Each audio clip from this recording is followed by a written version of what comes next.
previous updates to DecoNetwork added functionality allowing you to schedule your orders for production using a calendar view. In this update, we've enhanced the production list views, adding columns allowing you to sort and filter by date produced. In addition to this change in Business Hub, we've also added these columns to the Export Orders report accessible from the Admin Reports section. From the Admin area, click into the Reports section on the left and choose Export Orders. You can enable the new columns available by clicking the Settings button on the top right of the screen.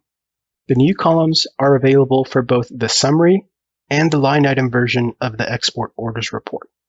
You can click to select the columns for each type of report and check the box next to the new columns to enable them.